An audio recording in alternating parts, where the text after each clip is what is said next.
Olá, pessoal! Hoje à noite, nós vamos viajar de volta no tempo para um lugar que sua imaginação provavelmente romantizou, mas que a realidade tornaria um pesadelo absoluto. Esquecem as tavernas aconchegantes dos seus jogos de RPG favoritos, com bardos encantadores e estalajadeiros sorridentes. Estamos mergulhando de cabeça na versão real, a versão suja, perigosa e fedorenta, para provar de uma vez por todas, que você não duraria uma única noite em uma taverna medieval. A verdade é que seu conceito de rústico está prestes a ser redefinido por um padrão de desconforto que faria um acampamento de festival moderno parecer um resort de luxo. Então, antes de se sentir confortável, reserve um momento para curtir o vídeo e se inscrever se ainda não o fez. Adoraríamos saber de onde você está nos assistindo esta noite e qual é a sua hora local. Então deixe um comentário abaixo. Agora, como já é de costume, diminua as luzes, se acomode da maneira mais confortável possível e vamos começar a jornada desta noite juntos. A jornada começa em uma estrada que mal merece o nome. Seus pés, envoltos em botas de couro que já foram resistentes, mas agora estão gastas e úmidas, afundam a cada passo em um lamaçal frio e pegajoso. Não é apenas lama, é uma mistura nauseante de terra, dejetos de animais e lixo descartado que se agarra a você com uma tenacidade faminta. O sol se pôs há algum tempo.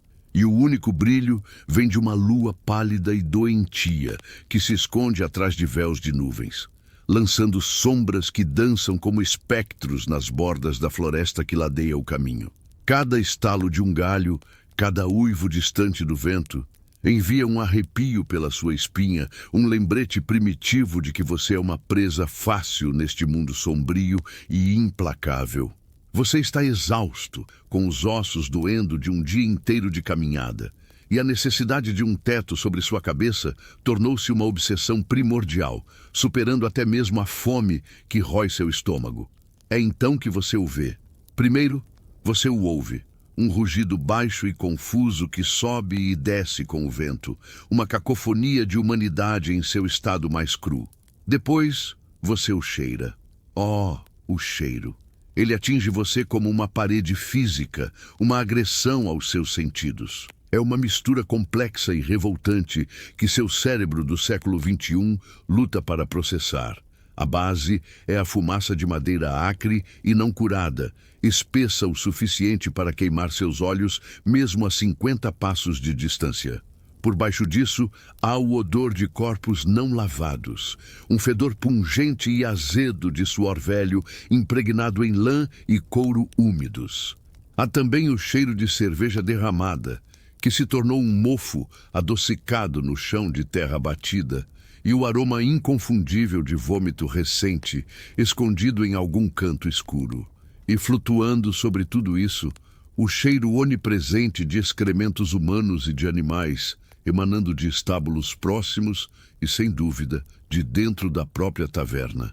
É um fedor que se agarra ao fundo da sua garganta, fazendo você engasgar. Você tenta respirar pela boca, mas o gosto é quase pior. Finalmente, seus olhos se ajustam à escuridão e focam na fonte de todo esse caos sensorial, a taverna. Não é a estalagem pitoresca e encantadora da sua imaginação. É uma estrutura deformada e precária, uma favela de madeira e barro que parece estar em guerra consigo mesma. As paredes, feitas de um emaranhado de galhos entrelaçados e rebocados com uma mistura de argila, palha e esterco, a famosa técnica de pau a pique, estão tortas e protuberantes, como se estivessem exalando sob o peso do próprio teto. O telhado de colmo, manchado de preto pela fumaça e coberto de musgo, cede perigosamente no meio, parecendo que uma rajada de vento mais forte poderia fazê-lo desabar. As janelas são pouco mais que buracos retangulares na parede, algumas cobertas com pergaminho oleado que brilha com uma luz doentia e alaranjada de dentro, outras abertas aos elementos, parecendo olhos vazios e desprovidos de alma. A própria luz que escapa não é convidativa. É uma luz fraca e bruxuleante de velas de sebo e uma lareira fumegante, lançando sombras longas e distorcidas que fazem a própria taverna parecer viva e monstruosa. A porta da frente é uma laje maciça de madeira rachada, pendurada de forma precária em dobradiças de couro que gemem em protesto a cada rajada de vento. Ela está entreaberta, como a boca de uma besta, e de dentro vaza o som com mais clareza. Não há melodia, apenas o barulho, risadas altas e guturais, gritos raivosos, o som de canecas de madeira ou estanho batendo em mesas, um baque surdo ocasional que poderia ser qualquer coisa, desde um corpo caindo até um barril sendo rolado. Em algum lugar no meio dessa desordem sonora, você consegue distinguir o som estridente e desafinado de um instrumento de cordas sendo torturado. Sua mão hesita. Cada instinto de sobrevivência moderno em você está gritando para dar meia volta, para enfrentar os perigos da floresta em vez deste antro de miséria humana. A noite está fria, a floresta é perigosa e você está desesperado por abrigo e calor. Mas o calor que emana daquela porta aberta é sufocante e fétido, e o abrigo parece mais perigoso do que a própria selva. A estrutura parece um organismo doente, pulsando com uma energia febril e volátil. No entanto, sua exaustão vence sua cautela. Com o estômago revirando e uma sensação de pavor se instalando em seu coração, você respira fundo o ar pútrido, dá um passo à frente e se prepara para cruzar o limiar, deixando para trás qualquer noção de conforto, segurança ou higiene que já conheceu. Você empurra a pesada porta de carvalho e ela se move com um gemido gutural, como se a própria taverna estivesse relutante em permitir sua entrada. O ar frio e relativamente limpo da noite é instantaneamente cortado, substituído por uma onda de calor opressivo e fétido que o atinge com força física. É como abrir a porta de um forno que tem assado pão de alho e meias de ginástica por uma semana inteira. O calor não é o calor seco e agradável de uma lareira bem cuidada. É uma umidade pegajosa e sufocante, o produto combinado de uma lareira ineficiente que expele mais fumaça do que calor, e o mais avassalador, o calor corporal bruto, de talvez 50 ou 60 almas amontoadas em um espaço projetado para 20. O ar é espesso, pesado, carregado com a exalação coletiva de dezenas de pulmões, cada respiração liberando o aroma de cerveja barata, dentes podres e qualquer que fosse a refeição indigesta do dia. Seus olhos ardem e lacrimejam quase que imediatamente, não pelo choro, mas como uma reação de pura autopreservação contra a fumaça acre que paira no ar como um nevoeiro denso. A fonte é uma lareira colossal no fundo da sala, uma boca escancarada de pedra enegrecida que parece consumir mais ar do que aquece, vomitando nuvens de fumaça cinzenta que se acumulam sob as vigas baixas e enegrecidas de fuligem do teto. Não há uma chaminé adequada, apenas um buraco rudimentar no telhado de colmo, o que significa que a maior parte da fumaça decide que prefere ficar dentro, socializando com os clientes. Você começa a tossir, uma tosse seca e áspera que rasga sua garganta, mas ninguém parece notar ou se importar. Tossir é apenas parte da sinfonia da taverna. A multidão é uma entidade única, um monstro de muitos membros que se agita e ondula no brilho alaranjado do fogo e das velas de sebo. Não há um caminho claro. Para se mover, você precisa se inserir na massa de corpos. Você dá um passo para dentro e é imediatamente pressionado por todos os lados. Um ombro ossudo se enterra em suas costelas. O cotovelo de um homem grande e barbudo roça perigosamente perto do seu rosto. Suas roupas, já úmidas pelo ar da noite, agora começam a absorver o suor dos outros. Uma intimidade forçada e nojenta que faz sua pele se arrepiar. O cheiro de lã molhada, couro rançoso e humanidade não lavada que você sentiu do lado de fora. Agora é seu ambiente imediato, um casulo de fedor do qual não há escapatória. Você tenta se mover em direção ao que parece ser o balcão do estalajadeiro. Mas cada passo é uma batalha, empurrando contra uma corrente de indiferença e hostilidade. Seus pés afundam em algo macio e irregular, e você olha para baixo. O chão não é de pedra ou madeira, mas de terra batida, coberta por uma espessa camada de juncos secos. Esta é uma daquelas curiosidades históricas que soam charmosas nos livros, mas a realidade é um pesadelo higiênico. Esses juncos raramente são trocados. Em vez disso, quando a camada superior fica muito encharcada com cerveja derramada, cuspe, restos de comida e outros fluidos indizíveis, uma nova camada de juncos frescos é simplesmente espalhada por cima. O resultado, sob seus pés, é um tapete estratificado de decomposição orgânica, uma espécie de sítio arqueológico em formação de meses ou talvez anos de imundície. Cada passo libera uma nova lufada de odores mofados e azedos, e você sente uma umidade esponjosa sob as solas das botas, preferindo não pensar no que a compõe. O barulho é ensurdecedor, uma cacofonia de vozes que se misturam em um rugido sem sentido. Mesmo que você pudesse ouvir palavras individuais, provavelmente não as entenderia. Você está no meio do que os linguistas chamam de a grande mudança vocálica, um fato histórico amplamente conhecido que transformou fundamentalmente a pronúncia do inglês. As vogais que saem da boca dessas pessoas são estranhas. As palavras soam distorcidas e alienígenas, mesmo que sejam tecnicamente a mesma língua que você conhece.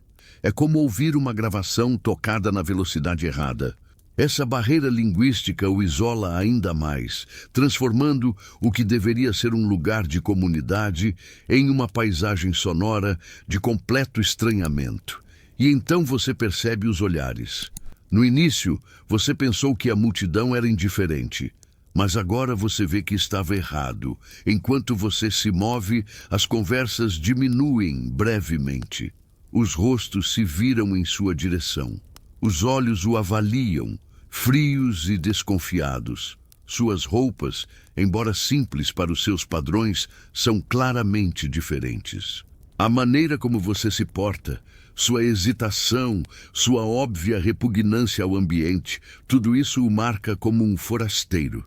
Há um debate acadêmico contínuo sobre se as tavernas medievais eram espaços verdadeiramente públicos ou domínios semi-privados controlados por uma clientela regular que era profundamente hostil a estranhos.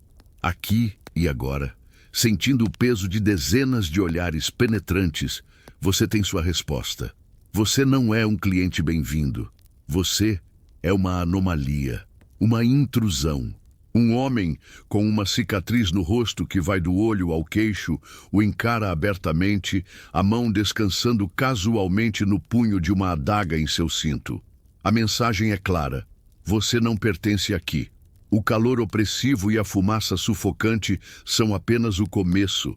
A verdadeira ameaça nesta sala não é o desconforto físico, mas a teia invisível de tribalismo e desconfiança que agora o envolve completamente. Após o que parece uma eternidade de empurrões e cotoveladas, lutando contra a maré humana, você finalmente chega ao seu destino, o balcão. A palavra balcão é uma cortesia generosa. Não há madeira polida, nem acabamento de latão, nem fileira de bancos convidativos. Em vez disso, é uma prancha de madeira longa, grossa e brutalmente cortada, apoiada em 2 barris de cerveja volumosos que parecem estar vazando lentamente uma substância escura e pegajosa. A superfície da prancha é uma paisagem em si mesma, um mapa de décadas de abuso. Ela é escura, quase preta, em alguns lugares, saturada com a cerveja de incontáveis canecas derramadas. Em outros, é marcada por uma teia de cortes, entalhes e queimaduras de cigarro, cada um contando a história silenciosa de uma briga, um negócio ou um momento de tédio violento. A prancha inteira é coberta por uma camada pegajosa, um biofilme de sujeira, fuligem e açúcar de cerveja derramada que faz sua mão recuar instintivamente quando você pensa em se apoiar nela. Atrás dessa barreira improvisada está o estalajadeiro. Ele é a personificação perfeita do seu estabelecimento. Grande, sujo e totalmente desprovido de qualquer calor humano. Um avental de couro, endurecido e manchado com uma paleta de marrons e vermelhos de origem desconcertante, cobre seu torso maciço. Seus braços são grossos como presuntos, cobertos de pelos escuros e uma camada de fuligem. O cabelo em sua cabeça é uma confusão oleosa, e sua barba, emaranhada e salpicada com restos de sua última refeição, não consegue esconder a expressão de perpétua indiferença em seu rosto. Ele não está sorrindo. Ele não está nem mesmo olhando para você. Seus olhos pequenos e porcinos estão fixos em uma tarefa aparentemente crucial. Limpar uma caneca de madeira com um pano que parece ter sido usado para limpar o chão momentos antes. Ele esfrega a caneca com uma lentidão deliberada. Seu silêncio e falta de reconhecimento, uma demonstração de poder mais eficaz do que qualquer grito. Seu primeiro instinto é procurar um cardápio. Você olha para a parede atrás dele, esperando encontrar uma lousa com os itens do dia, escritos a giz, ou talvez um pedaço de pergaminho pregado com as especialidades. Não há nada. Apenas a parede de pau a pique, manchada de fumaça e salpicada com algo que você espera que seja cerveja. A percepção o atinge lentamente. Não há cardápio. Não há lista de opções. O conceito de escolha do cliente não nasceu neste século. A oferta é limitada ao que ele tem, e a única maneira de descobrir é perguntar. Você se sente como um ator que subiu ao palco sem saber suas falas. O roteiro trancado na mente do seu parceiro de cena hostil. Reunindo sua coragem, você tenta chamar a atenção dele. Com licença! Você grita, mas sua voz é engolida pelo rugido da taverna. É um som pateticamente fino e civilizado no meio daquele caos gutural. Você tenta novamente, mais alto, projetando a voz a partir do diafragma. Senhor, estalajadeiro. Desta vez, o volume é suficiente. A cabeça do homem se vira lentamente em sua direção. Ele não diz nada. Ele simplesmente o encara. Seus olhos vazios de qualquer emoção além de um leve aborrecimento. A limpeza da caneca para, mas ele não a abaixa. É o seu momento, sua única chance de se comunicar. O barulho da sala parece diminuir, embora seja apenas sua percepção focada. O que você tem para beber? Você consegue gritar por cima do barulho. A resposta dele é um grunhido monossilábico, expelido sem mover um único outro músculo facial. Cerveja.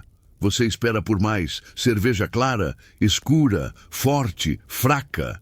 A pausa se estende e você percebe que não há mais informações a caminho. Essa é a sua opção, cerveja. A simplicidade é tanto um alívio quanto um terror. Certo. E para comer? Você pergunta, sentindo-se cada vez mais vulnerável. O mesmo olhar vazio. Outro grunhido. Guisado. Guisado.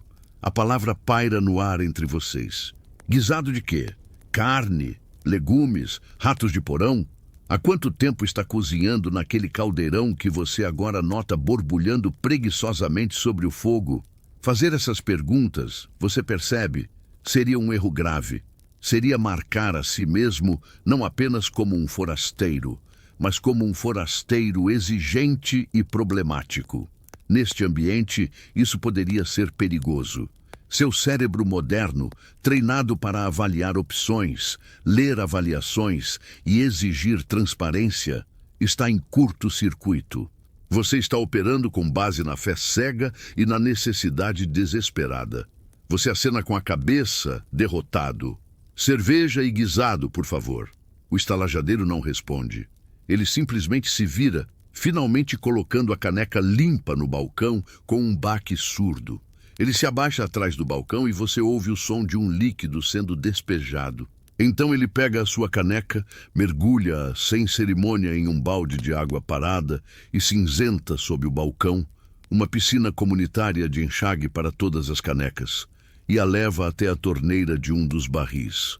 Ele a enche com um líquido turvo e espumoso. Em seguida, ele se vira para a lareira, pega uma concha de cabo longo, mergulha-a no caldeirão borbulhante e despeja uma porção de um ensopado marrom e espesso em uma tigela de madeira lascada. Ele coloca os 2 itens na sua frente com força suficiente para derramar um pouco de cada. O negócio está feito. Você conseguiu. Você pediu uma refeição. Mas, ao olhar para a bebida duvidosa e a comida misteriosa, um novo tipo de medo se instala. O desafio não era mais sobreviver à multidão. Agora era sobreviver ao que você estava prestes a colocar em seu corpo. Você fica parado por um momento, segurando a caneca de madeira em suas mãos. O recipiente em si é uma obra de artesanato grosseiro, feito de aduelas de madeira unidas por aros de vime, e parece pesado e sólido. Ele vaza ligeiramente de uma das juntas, e uma pequena gota de cerveja escorre pelo seu dedo, pegajosa e morna. O verdadeiro objeto de sua contemplação, no entanto, é o líquido que ele contém, a cerveja. Ela não se parece em nada com qualquer cerveja que você já tenha visto. Não é dourada e transparente, nem escura e rica como uma stout. É de uma cor marrom acinzentada, opaca e turva, tão nublada que você não consegue ver mais do que alguns milímetros em sua profundidade. Pequenos flocos de material não identificável, talvez levedura, talvez grãos, talvez algo menos salubre, flutuam em suspensão preguiçosa. Uma fina camada de espuma bege cobriu a superfície quando foi servida, mas já se desfez em um anel de bolhas tristes na borda da caneca. O cheiro que emana dela é uma mistura de pão de fermentação natural, um toque azedo que sugere leveduras selvagens e um aroma herbal estranho e medicinal que você não consegue identificar. Seu primeiro, segundo e terceiro instintos estão gritando em um coro de repulsa. Beba isso, essa poção de pântano. Cada fibra do seu ser, condicionada por uma vida de padrões de saneamento e controle de qualidade, o adverte a jogar o conteúdo no chão imundo e sair correndo. Sua mente projeta imagens vívidas de cólicas estomacais, de passar a noite agachado em agonia sobre o buraco fétido que serve de latrina. A aparência e o cheiro são todos os sinais de alerta de que algo está biologicamente errado. Mas então, uma parte mais lógica e informada do seu cérebro assume o controle, um conhecimento histórico que, neste momento, é sua ferramenta de sobrevivência mais crucial. Você se força a lembrar de um fato histórico fundamental e amplamente conhecido. Em épocas como esta, a água era um veneno em potencial. O poço da aldeia, o riacho próximo, qualquer fonte de água estava quase certamente contaminada. O conceito de separação de esgoto e água potável era inexistente. Dejetos humanos e animais, lixo e os resíduos de curtumes e matadouros infiltravam-se em tudo. Beber água pura era uma aposta perigosa, um convite aberto para a disenteria, a cólera ou a febre tifoide, doenças que esvaziariam suas entranhas e o deixariam um cadáver desidratado em questão de dias. Em contraste, o processo de fabricação da cerveja era uma maravilha da purificação acidental. A etapa crucial de ferver o mosto, a mistura de água e grãos maltados, matava a grande maioria dos patógenos perigosos. Portanto, a cerveja não era apenas uma bebida recreativa, era a principal fonte de hidratação segura para quase todos, desde nobres até camponeses e até crianças, que bebiam uma versão muito mais fraca conhecida como cerveja pequena. Este líquido turvo e pouco apetitoso na sua frente não é uma indulgência, é paradoxalmente a opção mais segura e saudável disponível.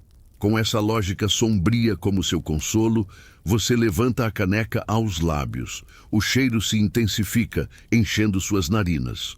Você fecha os olhos e toma um gole. A textura é a primeira surpresa. É espessa, quase cremosa, revestindo sua língua como uma sopa fina. Não é carbonatada e refrescante, mas morna e pesada. O sabor é uma confusão. Há uma doçura maltada na frente, como pão líquido, mas é rapidamente seguida por uma acidez pronunciada e, finalmente, por aquela estranha amargura herbal que você cheirou. Não é o amargor limpo e resinoso do lúpulo ao qual você está acostumado. Esta é uma curiosidade histórica, menos conhecida em ação. Você provavelmente está bebendo uma cerveja feita com gruit. Antes do lúpulo se tornar o conservante e agente de sabor dominante, os cervejeiros usavam misturas de ervas e especiarias de propriedade, conhecidas coletivamente como gruit, para equilibrar a doçura do malte. Essas misturas podiam incluir artemísia, milefólio ou murta do brejo, ervas que não apenas adicionavam sabor, mas também podiam ter efeitos sutis, desde estimulantes a levemente narcóticos. Você engole, sentindo o líquido pesado descer por sua garganta e se pergunta o que exatamente, além do álcool, você acabou de ingerir.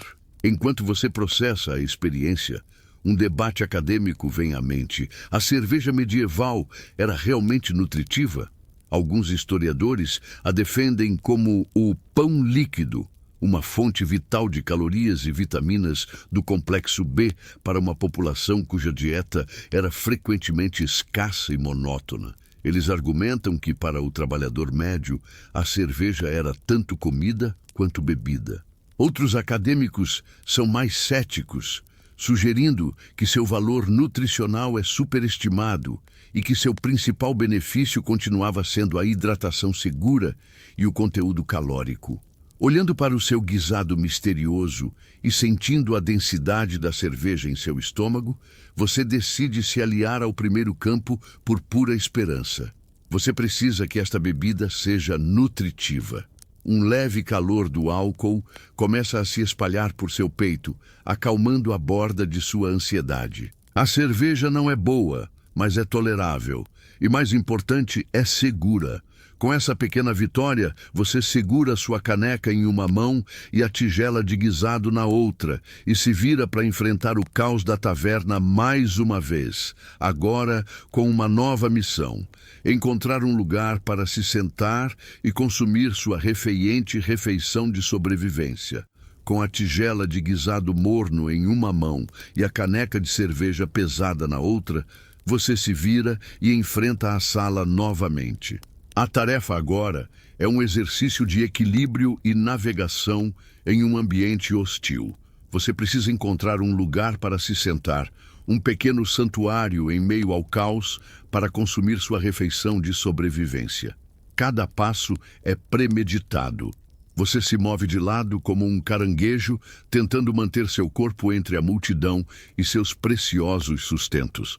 Um homem corpulento, rindo de uma piada que você não ouviu, gesticula amplamente e quase derruba a tigela de sua mão. Você se desvia no último segundo e um pouco do guisado marrom espirra na sua manga, quente e gorduroso. Você murmura um pedido de desculpas, mas o homem nem percebe sua existência. Você é apenas um obstáculo móvel em seu mundo barulhento. As mesas, que são apenas tábuas compridas sobre cavaletes, estão lotadas. Os bancos que as ladeiam estão igualmente cheios, uma linha ininterrupta de ombros largos e costas curvadas. Não há espaço ali. Seu olhar varre a sala, procurando por uma alternativa. Um canto escuro já está ocupado por um casal em um amasso descarado e por um homem que parece estar dormindo ou desmaiado em uma poça de origem duvidosa. O chão perto da lareira, cheio de cães de caça magros e sarnentos que roem ossos descartados e se encaixam uns nos outros. Finalmente, você avista uma pequena brecha no final de um banco perto da parede. Não é muito, mas é o suficiente. Com cuidado, você se dirige para lá, pisando sobre os juncos imundos e em volta de um par de pernas estendidas. Você se espreme no espaço, a madeira áspera do banco arranhando a parte de trás de suas pernas. O contato é imediato e indesejado. À sua esquerda está um homem grande e corpulento, cujo cheiro de terra úmida, suor de gado e feno azedo sugere que ele passou o dia inteiro atrás de um arado. Ele não se move 1 centímetro para lhe dar espaço. Você é que tem que se conformar à sua massa. À sua direita, um homem menor e mais magro, com um rosto curtido e olhos astutos, cheira a fumaça de lenha, peles de animais e o odor metálico de sangue seco. Um caçador ou armadilheiro, talvez. Nenhum deles o reconhece com um aceno de cabeça ou um olhar. Eles apenas continuam suas próprias conversas rudes, forçando-o a se encolher para não ser atingido por um cotovelo gesticulante. Você equilibra a tigela em seus joelhos, coloca a caneca no chão entre seus pés e tenta criar uma pequena bolha de espaço pessoal, uma tarefa quase impossível. É nesse momento que o caráter do barulho na sala muda. O rugido geral e difuso da conversa não diminui, mas começa a se organizar em torno de um novo ponto focal. As pessoas se viram, algumas se levantam para ver melhor por cima das cabeças. O entretenimento da noite começou. Em um canto, empoleirado em um barril virado, está o bardo. Esqueça qualquer imagem que você tenha de um menestrel elegante com um alaúde ornamentado e uma voz de veludo. Este homem é o oposto. Ele é velho, ou pelo menos parece, com um rosto que é um mapa de rugas profundas e veias arrebentadas. Faltam-lhe vários dentes, criando buracos escuros em seu sorriso quando ele se dirige à multidão. Seu instrumento é uma paródia de um alaúde.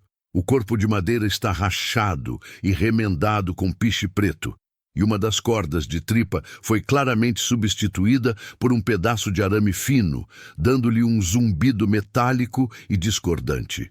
Ele dedilha as cordas com mais força do que técnica. O som que produz é estridente, desafinado e ritmicamente instável. Ele não está tocando uma melodia. Ele está atacando o instrumento, forçando-o a emitir uma série de acordes grosseiros e repetitivos. Então ele abre a boca para cantar. Sua voz é um tenor fino e rachado, que se esforça para alcançar as notas e frequentemente falha, caindo em um coachar rouco. Se a música já era ruim, as letras são um novo nível de provação. Não há contos de cavalaria, dragões ou donzelas em apuros. As canções dele são um catálogo do humor mais baixo e grosseiro que se possa imaginar.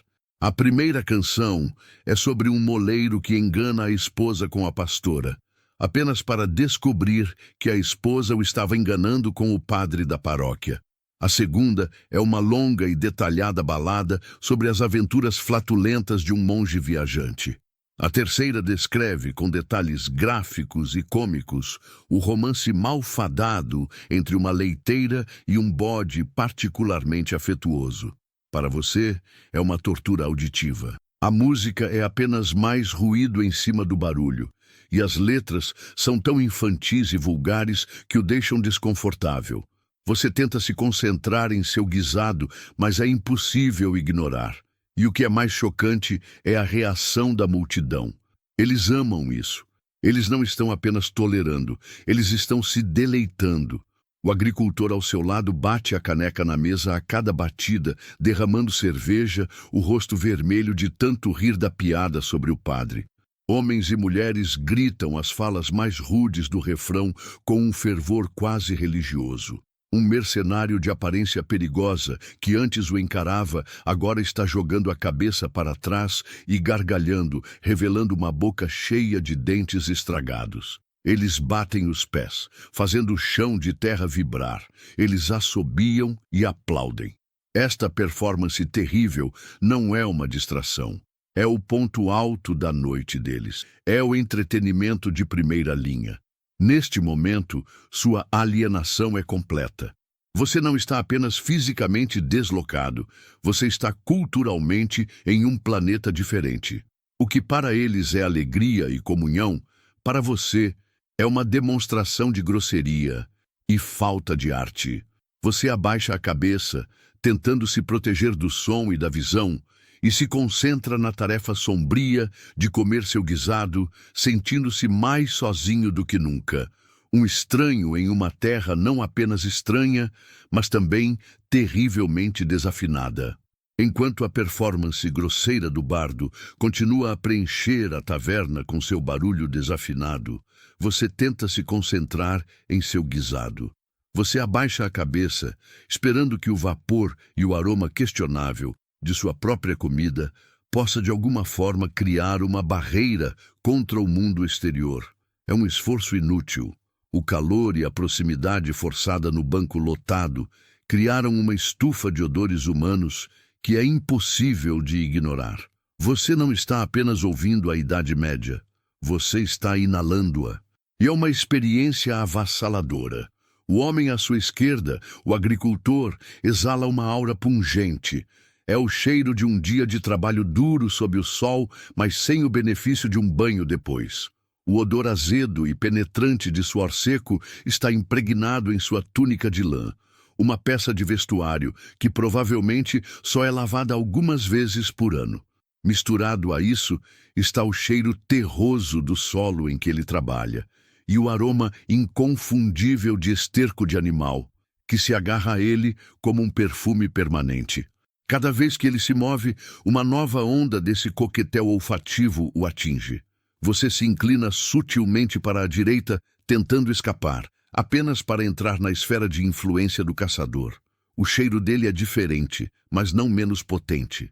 É um odor mais selvagem e defumado, o resultado de dias ou semanas passados na floresta. Suas roupas de couro exalam o cheiro de fumaça de acampamento, o aroma de peles curadas e um cheiro metálico e fraco de sangue velho. Seu cabelo comprido e amarrado com uma tira de couro parece oleoso e emaranhado e carrega o cheiro de pinho, terra úmida e algo mais, algo almiscarado e animal que você não consegue identificar e prefere não analisar. A respiração dele, quando ele se vira para gritar uma piada para um amigo, é quente e fétida, uma mistura de cerveja, dentes em decomposição e a carne seca que ele talvez tenha mastigado mais cedo. Você está preso entre a terra e a selva, um sanduíche de fedor. Sua mente, em um ato de autotortura, começa a catalogar os cheiros. É um exercício para se distrair do pânico crescente. Você pensa em sua rotina matinal moderna. O sabonete perfumado, o shampoo, o condicionador, a pasta de dente com sabor de menta, o desodorante que promete 24 horas de proteção. Esses conceitos são tão alienígenas aqui quanto um telefone celular. A higiene pessoal, como você a conhece, simplesmente não existe.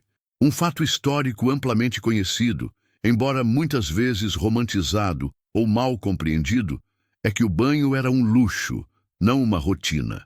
Aquecer a quantidade de água necessária para um banho de imersão completo exigia uma quantidade enorme de lenha e trabalho, recursos que a pessoa comum simplesmente não podia desperdiçar.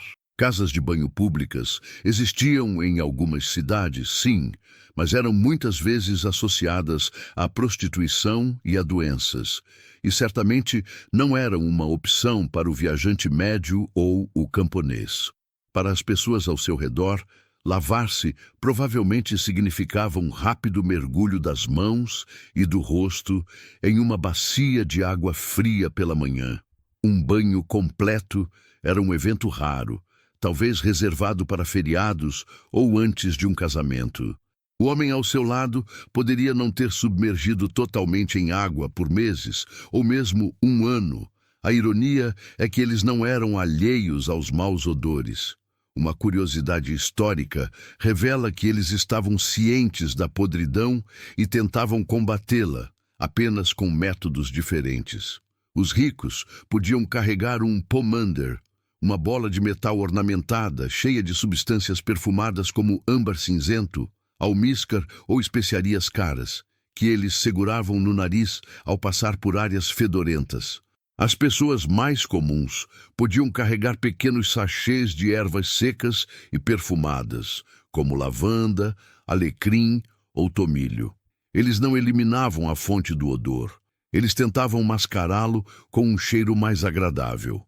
Você se pega desejando desesperadamente um desses sachês agora mesmo, imaginando-se segurando um punhado de lavanda esmagada contra o nariz. Uma defesa fútil contra a maré de fedor. Isso o leva a um debate acadêmico fascinante. Como era a paisagem olfativa medieval? Alguns historiadores sensoriais argumentam que as pessoas da época não eram apenas cegas ao nariz devido à exposição constante. Em vez disso, seu mundo era simplesmente mais rico em cheiros, tanto bons quanto maus, e eles eram mais hábeis em interpretar essas informações. O cheiro de uma pessoa podia indicar sua profissão, sua saúde, até mesmo seu status moral aos olhos de alguns. O fedor não era apenas desagradável, era uma parte normal e informativa do tecido da vida. Olhando para os rostos despreocupados e risonhos ao seu redor, que não demonstram nenhum sinal de desconforto com a atmosfera que o está sufocando, você se pergunta se eles estão simplesmente acostumados ou se seu nariz moderno e sanitizado é que é o problema. Você é o único que acha isso insuportável porque foi treinado para viver em um mundo desodorizado. O assalto olfativo é reforçado pelo que você vê. A sujeira está visível sob as unhas do agricultor. Os dentes do caçador são amarelados e manchados. O cabelo do bardo é uma teia oleosa. As roupas de todos têm manchas de comida, bebida e da própria vida. A higiene pessoal não é apenas uma questão de cheiro, é uma condição visível. A percepção de que você está inalando as partículas da pele, da respiração e da sujeira dessas pessoas é profundamente perturbadora. É um nível de intimidade com estranhos que é repulsivo. O esforço para continuar comendo seu guisado, para engolir a comida enquanto seu corpo inteiro está em modo de rejeição sensorial, é uma batalha monumental de força de vontade. A sujeira não é apenas um pano de fundo, é um personagem ativo na sala, um que está trabalhando incansavelmente para desgastá-lo mental e fisicamente. Você decide que a única maneira de suportar o ataque sensorial é se dissociar. Você força a música horrível e o fedor opressivo para o fundo de sua mente, transformando-os em um zumbido de fundo. Em vez disso, você se concentra, usando seus olhos para fazer o que seu nariz e ouvidos não conseguem, dar sentido ao ambiente. Você começa a observar as pessoas, não por curiosidade ociosa, mas por uma necessidade primária de avaliar ameaças. Você se torna um antropólogo amador em um habitat hostil, e o que você vê não oferece conforto algum. Sua análise silenciosa da clientela da taverna só serve para confirmar sua suspeita mais profunda. Você não está, de forma alguma, entre amigos. Seu olhar é primeiro atraído para a figura mais obviamente perigosa na sala. O tipo de homem que os contadores de histórias do seu tempo romantizariam, mas cuja presença real congela o sangue em suas veias. Sentado sozinho em uma mesa pequena e escura, está um mercenário. Ele não usa uma armadura brilhante, mas sim um gambeson de couro endurecido e acolchoado, uma jaqueta prática e manchada de suor, projetada para absorver o impacto de um golpe. Sobre ele, veste uma cota de malha surrada que não brilha, mas absorve a luz, com vários anéis faltando ou remendados. Uma espada longa com um punho simples e sem adornos está apoiada na cadeira ao lado dele, não como uma peça de exibição, mas como uma ferramenta de trabalho, sempre ao alcance. O rosto dele é um mapa de violência passada, com uma bochecha marcada por uma cicatriz pálida, e um nariz que foi quebrado e se curou torto. Mas são seus olhos que o definem. Eles são frios, calculistas e nunca param de se mover, varrendo a sala em um padrão constante, registrando entradas, saídas e qualquer mudança na dinâmica da multidão. Por um segundo, os olhos dele encontram os seus. Não há raiva ou curiosidade, apenas uma avaliação fria e instantânea que o desnuda, o cataloga e o descarta como insignificante ou, pior, como uma presa fácil. Você desvia o olhar rapidamente, seu coração batendo forte, sentindo-se como um rato que acabou de ser notado por um falcão. Afastando o olhar do mercenário, você examina o grupo maior de clientes, os camponeses e trabalhadores. Eles não são os camponeses alegres e de bochechas rosadas das feiras renascentistas. São pessoas moldadas pela labuta implacável. Seus corpos são grossos e atarracados por anos de trabalho físico. Suas mãos são garras nodosas com unhas quebradas e sujas. Seus rostos, mesmo os dos mais jovens, são envelhecidos prematuramente pelo sol e pelo esforço, com linhas profundas gravadas ao redor dos olhos e da boca. Eles bebem com uma espécie de desespero. Seu riso é alto e repentino, uma liberação temporária de uma vida de trabalho árduo e pouca recompensa. Embora estejam rindo entre si, seus olhares para você são tingidos de desconfiança. Você é macio, suas mãos não têm calos, suas roupas, por mais simples que sejam, não têm o mesmo nível de desgaste. Para eles, você é um enigma, e neste mundo, o que não é compreendido é frequentemente temido ou ressentido. Em um canto, tentando se fazer pequeno, você vê um vendedor ambulante. Ele é magro e tem o olhar assustado de uma doninha, com olhos que se movem constantemente, assim como os do mercenário, mas com medo em vez de domínio. Ele tem um grande saco de lona aos seus pés que ele protege com um joelho e uma mão, mesmo enquanto tenta negociar em voz baixa com outro homem. Você não consegue ouvir as palavras, mas vê o vendedor tirar um objeto pequeno e brilhante de uma bolsa em seu cinto. Talvez seja um amuleto de boa sorte, uma fivela de cinto roubada ou, mais provavelmente, uma relíquia sagrada falsa, um fragmento de osso de porco vendido como o dedo de um santo. Ele representa o ecossistema de pequena criminalidade e engano que prospera em lugares como este, onde a esperança e a ganância tornam as pessoas crédulas. Ele é tanto uma presa em potencial para o mercenário quanto um predador para os ingênuos. Você também nota as mulheres. Não são esposas ou filhas acompanhando suas famílias. São mulheres sozinhas, com um olhar endurecido e uma ousadia calculada em sua postura. Suas roupas podem ter um toque de cor a mais, uma fita desbotada no cabelo, um decote um pouco mais baixo, mas também estão gastas e remendadas. Elas se movem pela sala com um propósito, seu riso um pouco mais alto, seu toque no braço de um homem um pouco mais demorado. Elas são parte da economia da taverna, vendendo companhia em troca de uma bebida, uma refeição quente ou, se tiverem sorte, algumas moedas. Elas navegam em um perigoso fio da navalha, usando sua inteligência para extrair sustento de homens que poderiam facilmente se tornar violentos. Sua presença não adiciona um toque de feminilidade ou suavidade à sala. Em vez disso, apenas ressalta a natureza transacional e muitas vezes brutal das relações aqui. Ao observar esse elenco de personagens, o soldado, o agricultor, o vigarista, a prostituta, a verdade da sua situação se solidifica. Cada pessoa nesta sala está travando sua própria batalha pela sobrevivência. Alianças são temporárias e baseadas no interesse próprio. A confiança é uma mercadoria rara e perigosa de se oferecer. Não há sentimento de comunidade aqui. Apenas uma coleção de indivíduos e pequenas tribos unidas por um teto comum e pela necessidade de escapar do frio e da escuridão. Eles não o ajudarão se você se meter em problemas. Na verdade, sua fraqueza percebida, sua alteridade, faz de você o alvo mais provável. Para o mercenário, você é um saco de moedas em potencial. Para o camponês, você é um objeto de ressentimento. Para o vigarista, você é um otário. Você está completamente sozinho, um cordeiro que vagueou para um recinto cheio de lobos e cabras mal-humoradas, e à noite ainda é uma criança. Sua varredura da sala, uma avaliação deprimente das ameaças ao seu redor, finalmente termina. O mercenário permanece uma estátua de perigo potencial.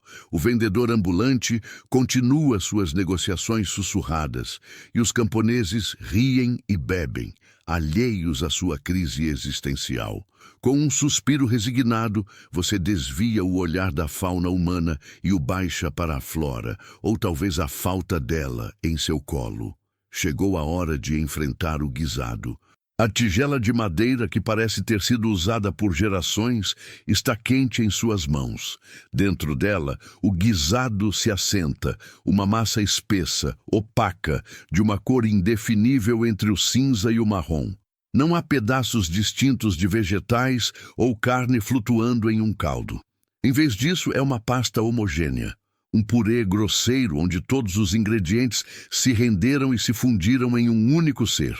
Uma ou duas bolhas de gordura sobem preguiçosamente à superfície e estouram, liberando um sopro de vapor que cheira à terra, a algo vagamente metálico e a raízes cozidas por muito tempo. Você não recebeu um garfo.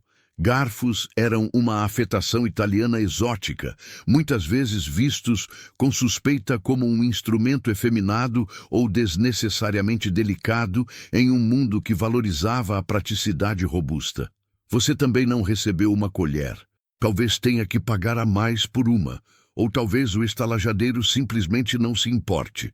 Seu único utensílio é o que foi servido com a tigela. Um pedaço grosso e pesado de pão escuro. Isso, você percebe, não é apenas um acompanhamento. É sua colher e seu prato, tudo em um. É um trencher, uma curiosidade histórica que é brilhante em sua frugalidade e terrível em sua execução. A ideia era usar uma fatia de pão velho e duro, com pelo menos alguns dias, como uma placa comestível. O pão absorveria os sucos do que quer que fosse servido sobre ele. E no final da refeição, você poderia comer seu prato encharcado, dá-lo a um mendigo ou jogá-lo para os cães que esperavam pacientemente no chão. Sua fatia de pão é apropriadamente dura, com uma crosta que poderia quebrar um dente se você não tomasse cuidado. Com este pão-utensílio em mãos, você se prepara para investigar a refeição. Você mergulha um canto do trencher no guisado, sentindo a resistência da pasta espessa. A substância que se agarra ao pão é granulosa e pesada. Você a levanta para uma inspeção mais detalhada, sob a luz fraca e bruxuleante. É aqui que você se confronta com um fato histórico amplamente conhecido. Você está prestes a comer pottage. O pottage era a espinha dorsal da dieta camponesa medieval. Era um prato de uma só panela. Um guisado que muitas vezes ficava cozinhando perpetuamente sobre o fogo. O caldeirão raramente era esvaziado. Em vez disso, novos ingredientes eram adicionados diariamente aos restos do dia anterior. Grãos como aveia ou cevada para engrossar, vegetais da estação como nabos, cenouras, ervilhas e cebolas, e quaisquer ervas que pudessem ser forrageadas. O resultado é exatamente o que você tem na sua frente. Um mingau denso, onde os ingredientes individuais foram cozidos até o esquecimento. Essa técnica de guisado perpétuo era eficiente, mas significava que você nunca sabia realmente a idade do que estava comendo. Partes da sua refeição poderiam ter sido adicionadas hoje, outras ontem, e alguns sabores de base poderiam estar se desenvolvendo naquele caldeirão há uma semana. Seu trencher encharcado treme em sua mão. A fome rói seu estômago, uma dor física aguda que exige atenção, mas o medo do desconhecido ainda o paralisa. A grande questão, o centro de um longo debate acadêmico, gira em torno da carne. Quanta proteína animal um camponês medieval realmente consumia? A visão tradicional sustenta que a carne era um luxo raro, reservado para dias de festa ou para os ricos. No entanto, pesquisas mais recentes sugerem que a carne, especialmente a de porco, já que os porcos eram relativamente fáceis de criar e podiam se alimentar na floresta, era mais comum do que se pensava. Você cutuca o guisado com seu pão, procurando por qualquer evidência. Há um pedaço mais firme ali, Você o pesca. É um pedaço de cartilagem mastigável de uma junta de osso que foi fervida até a exaustão para extrair sabor? Ou é apenas um pedaço de nabo que sobreviveu ao cozimento? Não há como dizer. É provável que sua refeição seja quase inteiramente vegetariana, com seu sabor carnudo, vindo não de pedaços de carne, mas do colágeno e da medula lentamente extraídos de ossos descartados que foram deixados para ferver no pottage por dias a fio. Finalmente a fome vence. Ela anula o nojo, a análise e o medo. Você precisa de calorias, você precisa de energia para sobreviver à noite. Você leva o pão encharcado à boca e morde. O sabor é nada. Não é delicioso, não é repulsivo. É apenas morno. É salgado. Tem uma textura pastosa que reveste sua língua. Você consegue distinguir o sabor terroso dos grãos e um leve adocicado de alguma raiz. Mas não há um sabor dominante. É o equivalente culinário do ruído branco. É comida reduzida à sua função mais básica, combustível. E, surpreendentemente, isso é um alívio. Você rasga outro pedaço do seu prato de pão, mergulha-o no guisado e come. E, de novo, você come mecanicamente, sem pensar, os olhos fixos em um ponto vago na parede oposta. O ato de comer, de aceitar esta substância desconhecida em seu corpo, é um ponto de virada. Você não é mais um observador horrorizado. Você é um participante, um sobrevivente. Você está comendo a imundície, o desespero e a tenacidade deste lugar. E, de alguma forma, isso o torna um pouco menos um estranho e um pouco mais uma parte da tapeçaria sombria da taverna. O guisado, embora insípido, cumpriu sua função. Ele se assenta pesadamente em seu estômago, uma massa quente e densa que combate o frio em seus ossos. A cerveja, por sua vez, segue seu curso inevitável através de seu sistema. O que começa como uma leve pressão se transforma em uma necessidade urgente e inegável. A biologia não se importa com o contexto histórico. Você precisa encontrar a latrina e precisa encontrá-la agora.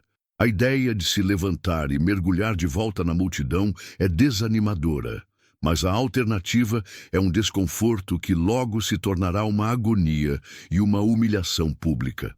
Com um gemido interno, você se prepara para a próxima provação.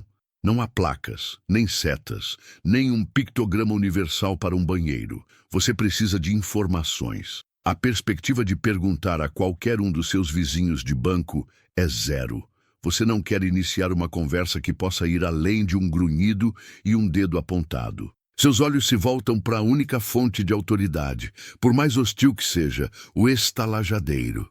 Com uma relutância que beira a dor física, você se levanta, deixando sua tigela vazia e a caneca no chão, e refaz sua jornada árdua até o balcão.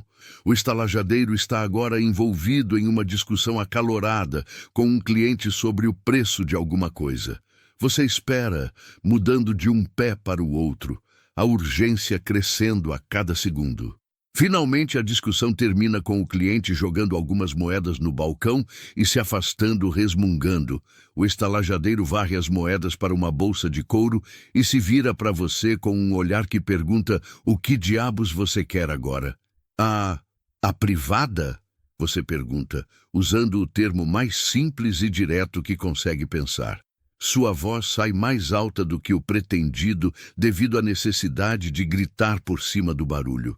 O estalajadeiro não responde. Ele simplesmente levanta um queixo gorduroso e aponta com o polegar para uma porta escura nos fundos da sala, parcialmente obscurecida por uma cortina de couro pesado. Então, ele se vira. Sua obrigação social cumprida. Com essa direção enigmática, você se vira e se dirige para os fundos. O ar fica mais frio e mais escuro à medida que você se afasta do fogo central. Você empurra a cortina de couro, que é gordurosa e fria ao toque, e passa por uma porta de madeira mal ajustada para o que só pode ser descrito como um anexo. Você não está completamente do lado de fora, mas também não está mais dentro da taverna. Você está em uma estrutura precária, um barraco construído contra a parede dos fundos do edifício principal. O som da taverna é abafado, substituído pelo som do vento uivando através das inúmeras frestas nas paredes de tábuas. A única luz é a que vaza da porta que você acabou de atravessar e finas fatias de luar pálido que penetram pelas fendas. Leva um segundo para seus olhos se ajustarem, mas seu nariz não precisa de tempo. O cheiro o atinge com a força de um soco. Se a taverna cheirava a humanidade suja, este lugar cheira a seu produto final. É o fedor concentrado e sufocante de excremento humano. A amônia tão forte que queima suas narinas e faz seus olhos lacrimejarem instantaneamente. É um odor antigo, em camadas, que permeou a própria madeira e o chão de terra do barraco. Você leva a manga ao nariz, um gesto fútil que não faz nada para bloquear o ataque químico. Seus olhos finalmente se ajustam o suficiente para ver a cena de pesadelo. O chão é de terra batida, mas está escuro e úmido, com uma camada escorregadia de algo. Você se recusa a deixar sua mente completar o pensamento. É perigosamente liso e você dá passos pequenos e cuidadosos para não perder o equilíbrio. No centro deste pequeno inferno está a latrina. É uma tábua de madeira grossa e escura, apoiada em 2 blocos de pedra sobre um buraco profundo e escuro. Um único buraco, de formato irregular, foi grosseiramente cortado no centro da tábua. A madeira ao redor do buraco está manchada de escuro e parece permanentemente úmida. Não há assento, nem tampa, nem papel. A visão é tão primitiva e insalubre que seu cérebro moderno quase não consegue registrá-la como um banheiro. Parece mais um local de acidente industrial biológico. Você ouve um barulho de arranhões no canto e congela. Sob a luz fraca, você vê o brilho de pequenos olhos e o movimento rápido de formas escuras. Ratos, grandes. Eles estão tão acostumados com a presença humana neste espaço que mal se assustam com a sua chegada. Eles são parte do ecossistema. O horror da situação o paralisa por um momento. Não se trata apenas do nojo, trata-se do perigo real. O chão escorregadio, a escuridão, a estrutura instável, a presença de animais portadores de doenças. Você está em seu momento mais vulnerável, prestes a se expor neste ambiente contaminado. Mas a pressão em sua bexiga é agora uma dor aguda. Você não tem escolha. Com o coração batendo forte no peito, você se aproxima da tábua. Você se equilibra precariamente, tentando encontrar um ponto de apoio seguro no chão traiçoeiro. Você não ousa tocar em nada. Você se agacha sobre o buraco escancarado, o ar frio da noite atingindo sua pele exposta, sentindo-se como um animal assustado. Você faz o que tem que fazer da forma mais rápida que a fisiologia humana permite, seus ouvidos atentos a cada rangido do chão e a cada arrastar dos ratos. Quando termina, o alívio físico é ofuscado por uma necessidade avassaladora de fugir. A questão da limpeza surge e é imediatamente descartada. Não há nada, nem uma folha, nem musgo, nada. Com um sentimento de autodepreciação que você nunca sentiu antes, você se arruma e recua cuidadosamente para longe do poço. Você tropeça para fora do barraco, empurrando a cortina de couro e voltando para a sala principal da taverna. O ar quente, esfumaçado e fedorento da taverna o atinge, e para sua total surpresa, ele cheira a ar fresco e limpo da montanha em comparação com o que você acabou de experimentar. Você respira fundo, enchendo os pulmões com o cheiro de suor, cerveja e fumaça, e nunca se sentiu tão grato por ele. Você sobreviveu à latrina, mas a memória e o cheiro fantasma permanecerá com você pelo resto da noite. Ao retornar ao seu lugar no banco, o alívio de ter sobrevivido à latrina é perturbadoramente breve. A adrenalina da provação anterior o deixou com os sentidos aguçados, e você percebe uma mudança sutil, mas inconfundível, na atmosfera da sala. Ou talvez a sala não tenha mudado, mas sua percepção dela, sim. Antes, os olhares em sua direção eram de desconfiança geral, o tipo de avaliação que uma comunidade fechada faz de qualquer estranho. Agora, os olhares são diferentes, são mais focados, mais especulativos. Eles têm um brilho de interesse que não estava lá antes. O mercenário, que antes o descartara, agora deixa seu olhar frio pousar sobre você por um instante a mais. Em um canto escuro, dois homens com rostos magros e famintos param de conversar e o observam abertamente, sem tentar esconder seu interesse. Até mesmo o caçador ao seu lado parece ter se tornado mais consciente de sua presença. E então, você entende. Sua mente volta no tempo, não por séculos, mas por talvez uma hora, para o momento em que você pagou pela sua refeição. É uma lembrança que agora se desenrola em sua mente em uma clareza torturante e em câmera lenta. Você estava no balcão, gritando seu pedido para o estalajadeiro indiferente. Quando ele jogou a comida e a bebida na sua frente, ele grunhiu um preço. Para pagar, você teve que alcançar sua bolsa de moedas. E esse foi o seu erro fatal. Você a puxou para fora. Uma bolsa de couro simples presa ao seu cinto. Para encontrar a moeda de cobre correta, você teve que abrir o cordão e vasculhar o conteúdo. Por apenas um segundo, sob a luz alaranjada, o interior da sua bolsa ficou visível. E lá, misturado com as moedas de cobre de baixo valor, estava o brilho inconfundível da prata. Você cometeu um erro de principiante, um erro de turista. A sua ação foi o equivalente medieval a abrir uma carteira cheia de notas de $100 para pagar por um café em um beco escuro. Você se lembra vividamente de como os olhos do estalajadeiro se moveram de seu rosto para a bolsa e permaneceram lá por um momento. Você não percebeu na hora, mas agora tem certeza de que outros também viram. Aquele segundo de exposição foi tudo o que foi necessário. Você transmitiu uma informação crucial para todos os predadores na sala. Você não está sem um tostão.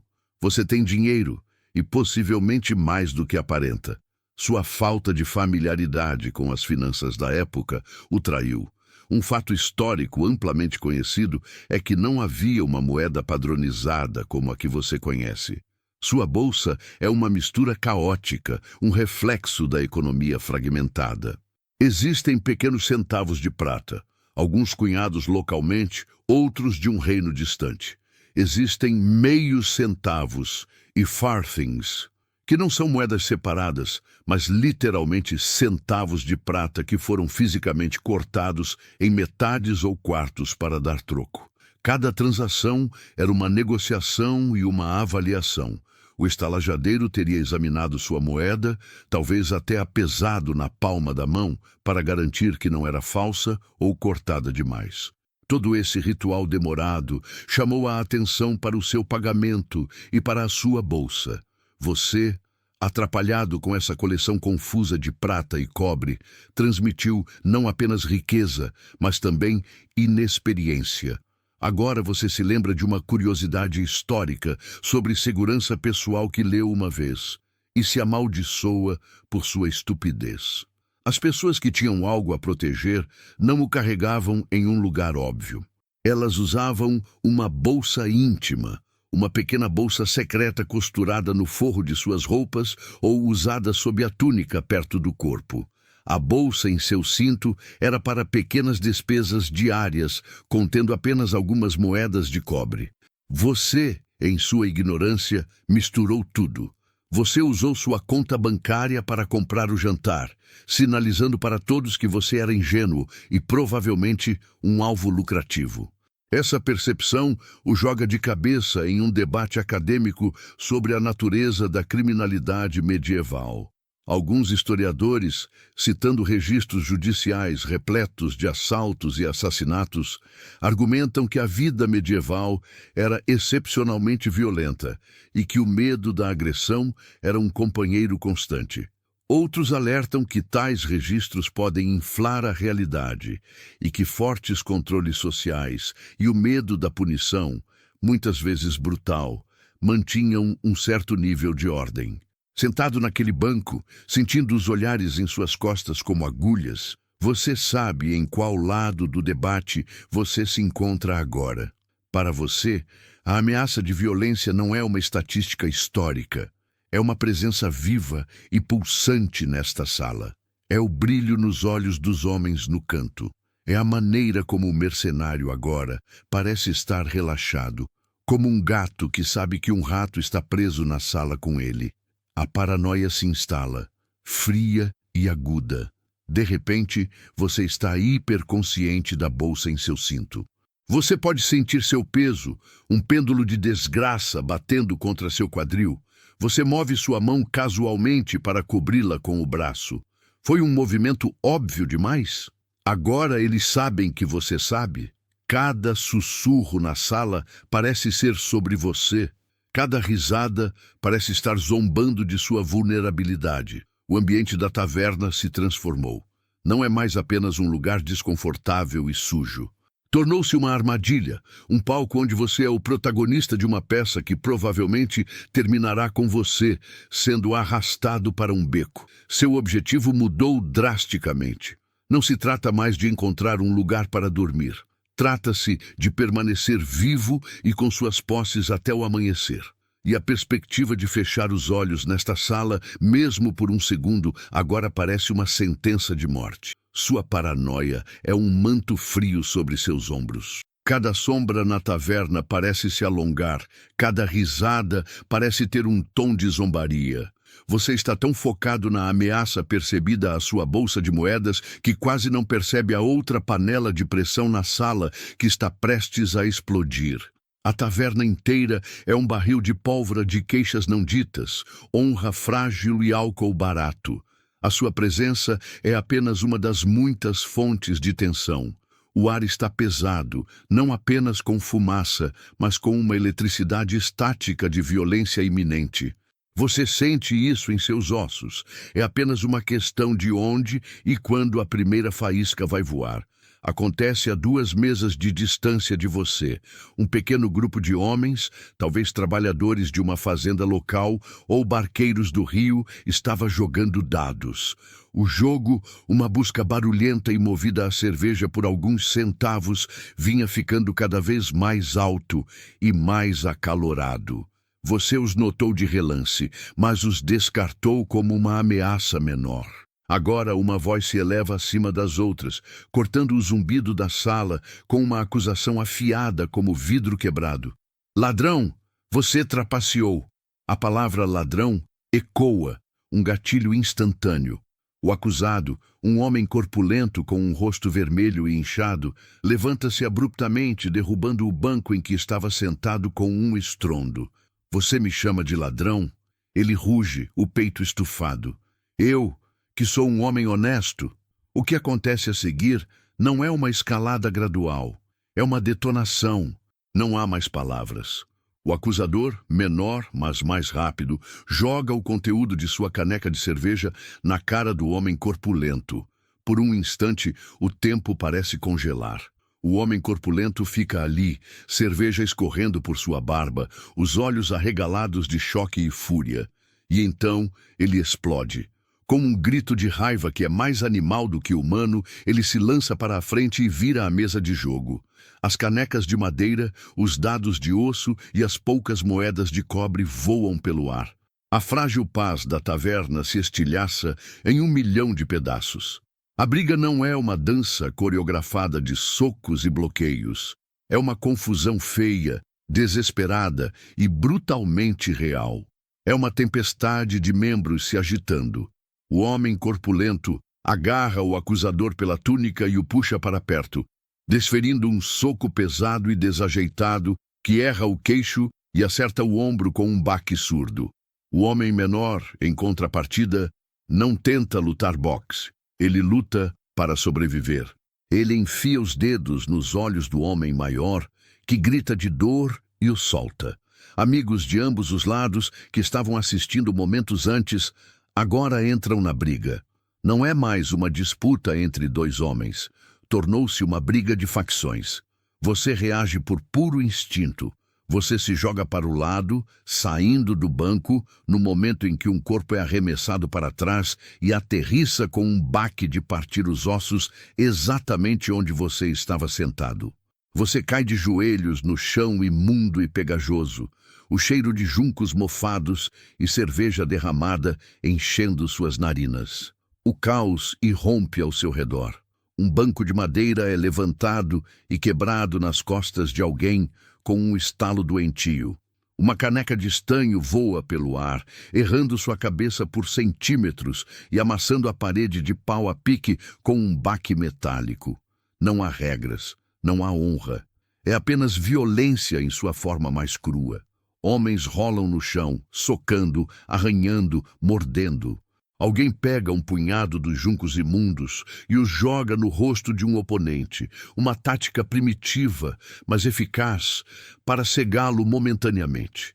Você se arrasta para longe, tentando se tornar invisível, pressionando as costas contra a parede fria e úmida. Seu coração está martelando em seu peito tão forte que você pode ouvi-lo sobre os gritos e os baques.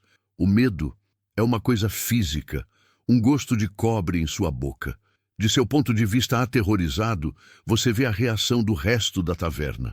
Muitos estão fazendo o mesmo que você, tentando se afastar da violência. Alguns, no entanto, são atraídos por ela. Um círculo se forma ao redor do redemoinho da briga, e os espectadores gritam encorajamento, seus rostos iluminados por uma alegria selvagem.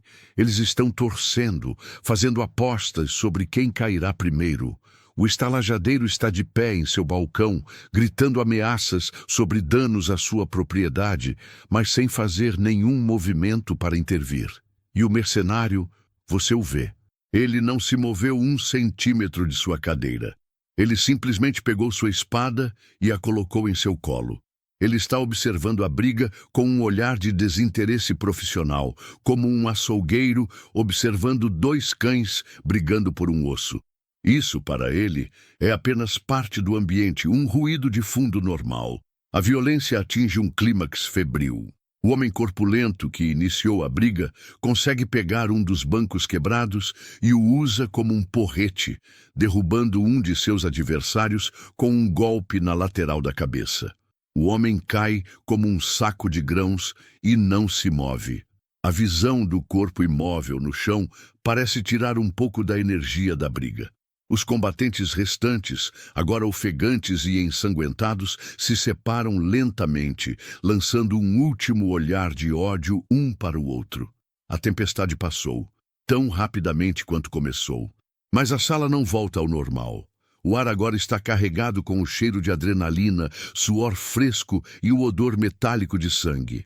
O homem ainda está no chão, gemendo, e ninguém se move para ajudá-lo. A música parou. A conversa é agora um murmúrio tenso e baixo. A ameaça de violência, que antes era uma paranoia em sua mente, tornou-se uma realidade inegável e sangrenta.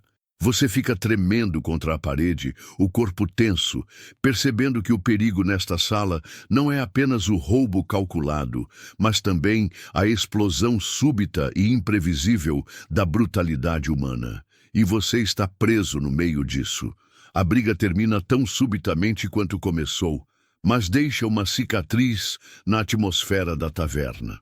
O homem nocauteado é grosseiramente arrastado para um canto por seus amigos, deixado para gemer nos juncos sujos. O agressor vitorioso está sendo parabenizado com tapas nas costas, enquanto a facção perdedora murmura ameaças e cuida de seus ferimentos. A energia barulhenta e caótica da noite se dissipou, sendo substituída por um silêncio tenso e pesado, pontuado por ocasionais soluços de bêbados e conversas em voz baixa. A lareira, antes um fogo crepitante, foi reduzida a um leito de brasas brilhantes, lançando uma luz vermelha e fraca que pinta tudo em tons de sangue e sombra. A noite está avançando e a exaustão, que você vinha mantendo à distância com adrenalina e medo, agora o atinge como uma marreta. Seus ossos doem, suas pálpebras pesam, e a necessidade de dormir, ou pelo menos deitar, torna-se a sua nova obsessão. Você sabe que sair para a escuridão da noite, com sua bolsa de moedas agora marcada, é suicídio. Você está preso aqui. Com um sentimento de pavor, você se aproxima do estalajadeiro pela terceira vez. Ele está tentando endireitar a mesa virada, resmungando uma corrente de maldições sobre clientes briguentos e móveis quebrados. Ele o vê se aproximando e seu rosto se fecha em uma máscara de aborrecimento. O que é agora? Ele grunhe, sem sequer olhar para você. Eu preciso de um lugar para dormir, você diz, sua voz soando fraca e cansada. Um quarto? O estalajadeiro para o que está fazendo e solta uma risada curta e sem humor. É um som como o de cascalho sendo triturado.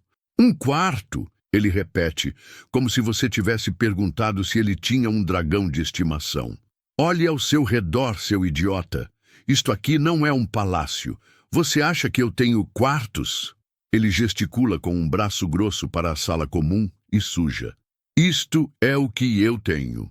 A sua esperança, por menor que fosse, de encontrar uma porta que pudesse fechar, um pequeno santuário de privacidade, morre. Sua situação o coloca face a face com um fato histórico amplamente conhecido.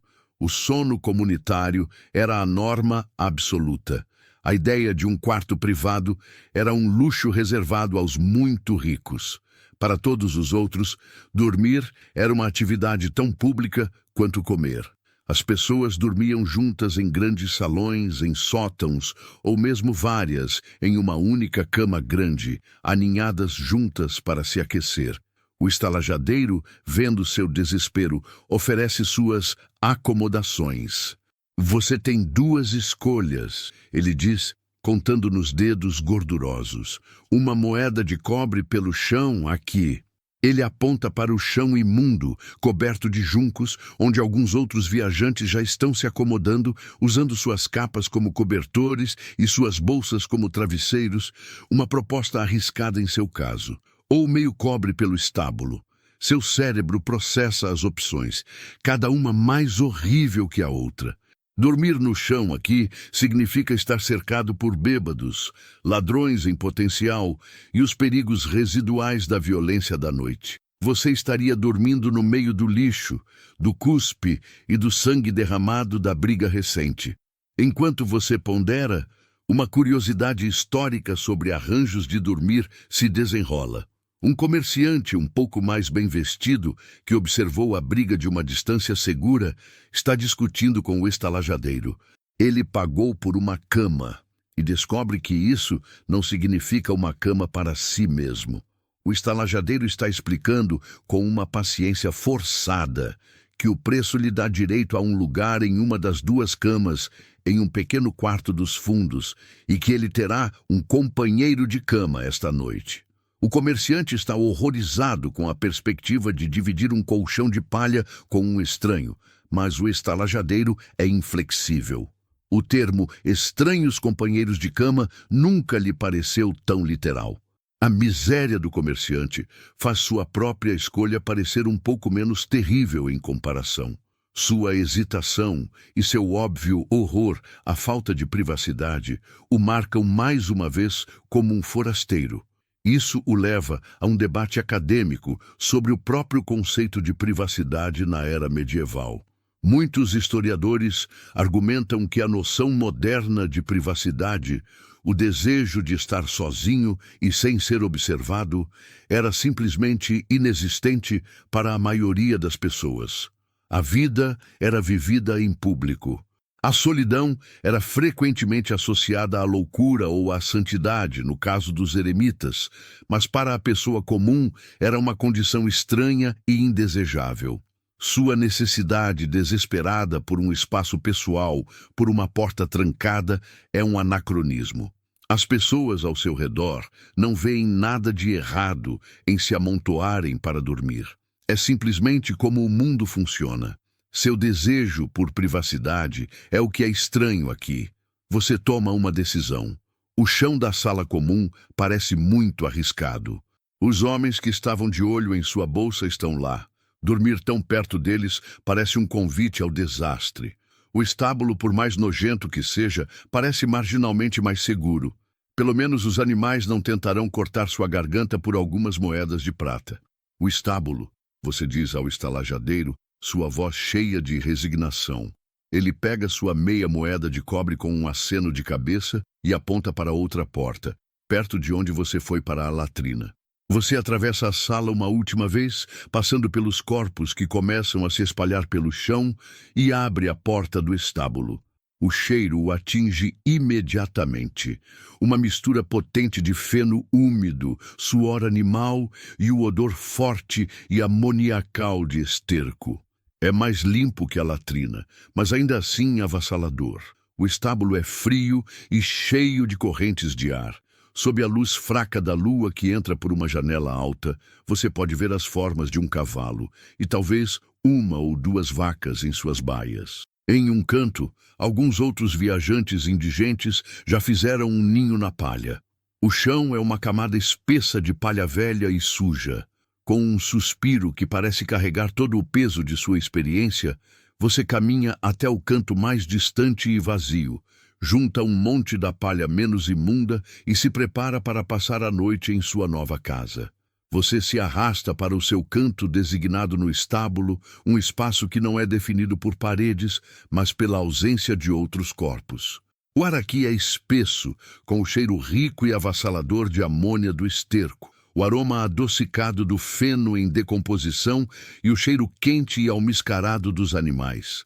Uma vaca, em uma baia próxima, solta um mugido baixo e gutural, e o cavalo do outro lado bate um casco com impaciência no chão de terra. Estes são seus companheiros de quarto para a noite. Você tenta fazer uma cama.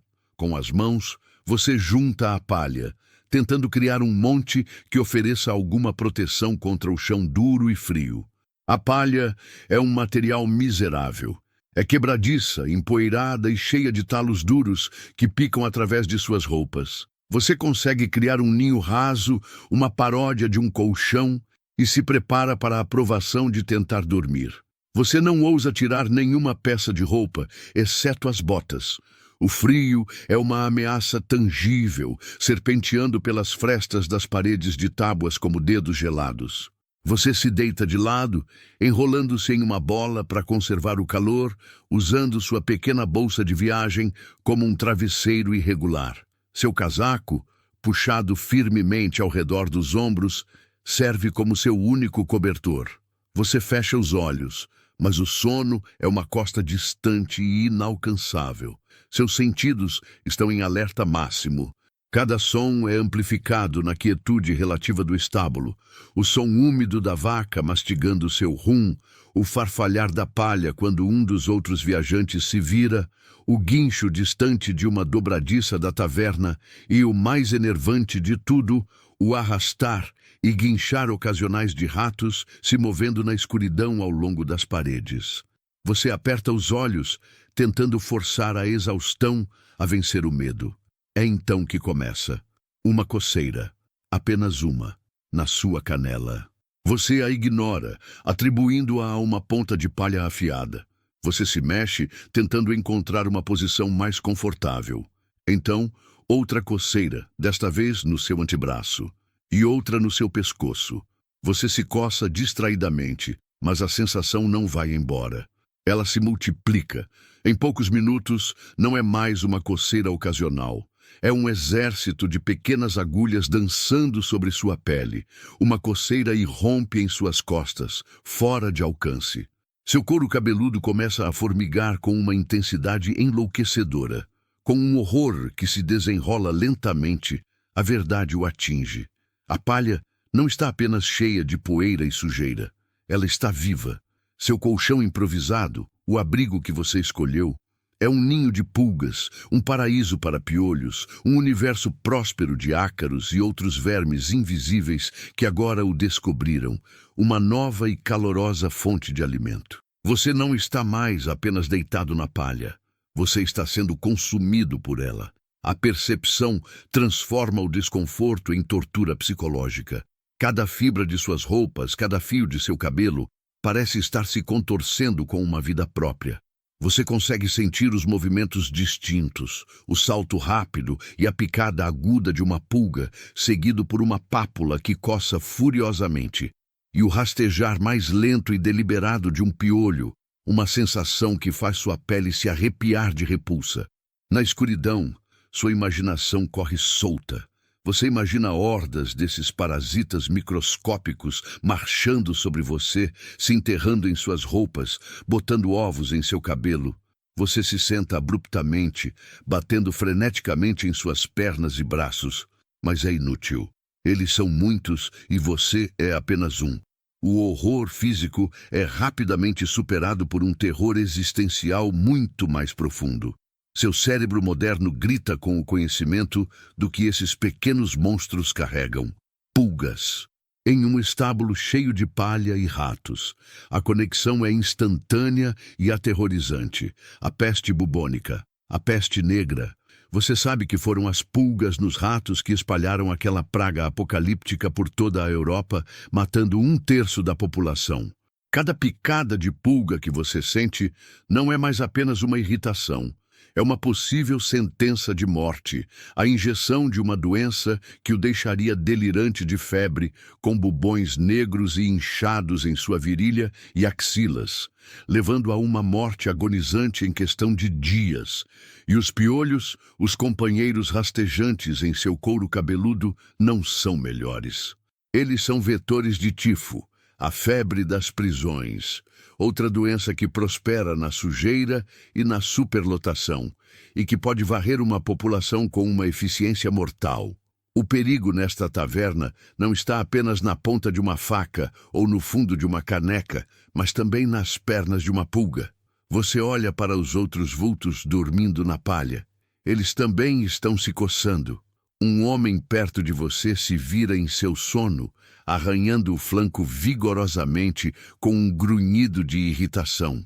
Mas há uma aceitação em seus movimentos, uma resignação. Para eles, isso é normal. Os insetos são apenas mais uma dificuldade em uma vida cheia delas, como a chuva fria ou um senhorio ganancioso. Eles não conhecem a teoria dos germes. Eles não entendem os mecanismos de transmissão de doenças. Eles podem atribuir uma praga à ira de Deus ou a um desequilíbrio dos humores, mas não à criatura minúscula que está atualmente se banqueteando em seu tornozelo. Mais uma vez, seu conhecimento, sua perspectiva moderna transforma um simples desconforto em um terror paralisante. Você está sozinho em seu pânico informado. O sono agora é uma impossibilidade total. A noite se estende à sua frente como um abismo escuro e que coça. Você não pode relaxar. Não pode fechar os olhos sem sentir o rastejar fantasma de 1000 pernas em sua pele. Você se senta de costas para a parede áspera de madeira e puxa os joelhos até o peito, uma postura defensiva contra um inimigo que já está dentro de suas defesas. Você está condenado a uma vigília longa e miserável, ouvindo os sons dos animais, o ronco dos homens e sentindo o ataque implacável e silencioso de seus companheiros de cama invisíveis, rezando pelo amanhecer. Você não acorda, porque você nunca dormiu. Em vez disso, você emerge de um estado de torpor miserável, uma longa e escura vigília de coceira, frio e ansiedade. Sua transição para o dia não é marcada pelo canto dos pássaros ou pelos raios suaves do sol, mas por uma mudança na sinfonia da miséria humana. O primeiro som é um espasmo violento vindo da sala principal, seguido pelo som inconfundível de alguém vomitando o excesso de cerveja da noite anterior no chão de juncos. É um som úmido e gutural que ecoa na quietude da madrugada, o alarme grosseiro da taverna. Logo depois, o estalajadeiro começa a se mover, seus passos pesados no chão de madeira acima, seguidos por gritos roucos para que os dorminhocos no chão se levantem e saiam do caminho. Os animais no estábulo, sentindo a mudança, começam a se agitar, o cavalo relinchando por comida, a vaca mugindo para ser ordenhada. A luz que começa a se infiltrar pelas frestas do estábulo não é dourada e acolhedora, mas um cinza pálido e impiedoso que parece sugar a cor de tudo. É a luz do relógio da taverna, o único cronometrista que importa aqui. Um fato histórico bem conhecido é que a vida da pessoa comum não era governada por engrenagens e ponteiros, mas pelo ciclo do sol. O nascer do sol sinalizava o início do trabalho e o pôr do sol, o seu fim. Esta primeira luz cinzenta é o sino de partida para mais um dia de labuta, e a taverna, como um organismo relutante, começa a se contorcer para a vida. O ar da manhã não é fresco. O frio da noite prendeu os odores de ontem, deixando-os marinar e azedar. O cheiro de fumaça velha, cerveja derramada, suor e vômito fresco se combinam em um miasma rançoso que é, de alguma forma, mais ofensivo do que a cacofonia de cheiros da noite anterior. Seu corpo protesta a cada pequeno movimento. Uma rigidez profunda se instalou em suas articulações, cortesia de dormir em um chão duro e frio.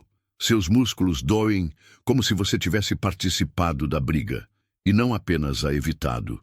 Sua pele é um mapa de tortura, coberta de vergões vermelhos e inflamados das picadas de pulgas, cada um coçando com uma intensidade renovada. Seus olhos estão secos e arenosos, irritados pela fumaça e pela falta de sono, e uma dor de cabeça lateja em suas têmporas. Você se sente esgotado, sujo e fundamentalmente mal descansado. É estranho, mas em sua noite de insônia, você observou uma curiosidade da vida medieval que os historiadores chamam de sono bifásico, ou primeiro e segundo sono. Os outros viajantes no estábulo não dormiram em um bloco sólido de 8 horas. Eles caíram em um sono pesado logo após o anoitecer. Dormiram por talvez 4 ou 5 horas. E então, no meio da noite, eles se mexeram e acordaram. Por 1 hora ou mais, neste período que era conhecido como a vigília, eles ficaram em um estado de semiconsciência. Um homem mais velho sentou-se e murmurou o que pareciam ser orações na escuridão. Outro simplesmente ficou sentado, olhando para o nada, perdido em pensamentos. Depois dessa pausa, eles se deitaram novamente para seu segundo sono até o amanhecer. Você, em sua miséria moderna e sem dormir, estava paradoxalmente em sincronia com o ritmo de sono de seus ancestrais, experimentando a vigília não como uma pausa para reflexão, mas como um purgatório de coceira. Com o corpo doendo, uma leve sensação de fome começa a surgir, mas é rapidamente reprimida pela realidade do que o café da manhã implicaria aqui. Isso o leva a um debate acadêmico sobre a natureza da primeira refeição do dia na Idade Média. O conceito de um café da manhã grande e importante não era universal. Para muitos, a refeição matinal, o desjejum, que literalmente quebra o jejum da noite, era um assunto modesto. Poderia ser simplesmente um gole de cerveja. Sim, cerveja para o café da manhã. E um pedaço do mesmo pão duro de ontem, talvez mergulhado nos restos do guisado que agora estava frio e gelatinoso no caldeirão. A ideia de comida quente, ovos ou qualquer coisa remotamente apetitosa é uma fantasia. A fome em seu estômago se cala à perspectiva de enfrentar mais daquela cerveja turva e daquele pão quebradiço. Você se levanta, cada movimento um gemido, e espia pela porta do estábulo para a sala principal. A cena é desoladora. Os viajantes estão se levantando do chão, parecendo ainda mais abatidos e sombrios à luz da manhã. Eles não trocam saudações alegres, apenas grunhidos e olhares vazios. Seus rostos estão inchados de sono ou álcool, seus cabelos emaranhados, suas roupas amassadas e sujas. A fina camada de camaradagem bêbada da noite anterior foi completamente removida, revelando a base de exaustão e dificuldade que definia suas vidas. Eles se movem com uma lentidão deliberada, preparando-se para mais um dia de trabalho pesado. A visão de toda essa miséria matinal, combinada com seu próprio estado deplorável e o fedor avassalador, Cristaliza um único pensamento em sua mente, um impulso que domina todos os outros: fugir. Você não quer comida, você não quer explicações. Você só quer sair deste buraco infernal e respirar ar que não tenha sido reciclado por 50 pessoas e alguns animais de fazenda. O instinto de autopreservação é uma força primária e avassaladora. Ele grita em sua mente, abafando a dor, a coceira e a exaustão. Fuja, agora. Cada segundo que você permanece neste lugar aumenta exponencialmente a probabilidade de um final desastroso. A sua bolsa de moedas parece pesar 1 tonelada, um ímã para a violência e a ganância que fermentam dentro daquelas paredes. Você não vai voltar pela sala principal. Atravessar aquele campo minado de corpos sonolentos e olhares hostis é um risco que você não está disposto a correr. Seu olhar varre o estábulo escuro, procurando uma alternativa, uma rota de fuga, e você a vê. Na parede dos fundos, 2 grandes portas de madeira, largas o suficiente para passar com um cavalo ou uma carroça. É a sua única chance. Movendo-se com uma furtividade que você não sabia que possuía, você desliza pelas sombras do estábulo. Você passa pelo homem que roncava e se coçava, que agora está enrolado em uma bola apertada, e por outro que está começando a se levantar, gemendo. Você se move como um fantasma, seus pés descalços fazendo um som mínimo na palha suja. Você chega às grandes portas. Elas são trancadas por dentro com uma pesada viga de madeira que repousa em 2 suportes de ferro. Levantar aquilo silenciosamente será o seu maior desafio. Você posiciona as mãos sob a madeira áspera e gasta.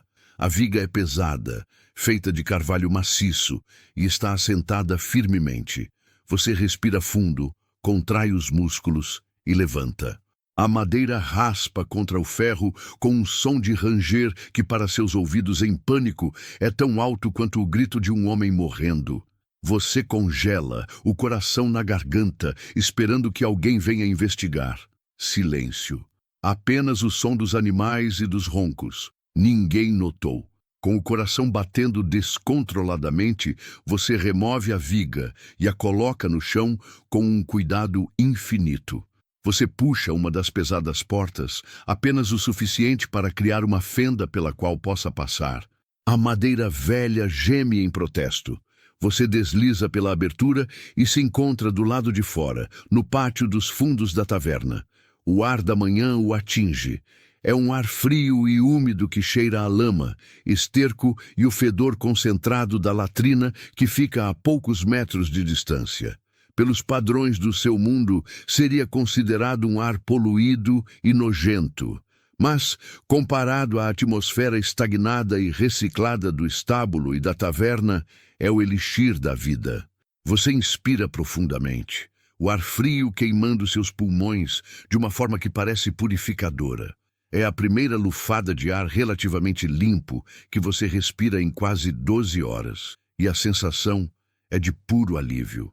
Você não perde tempo admirando a paisagem.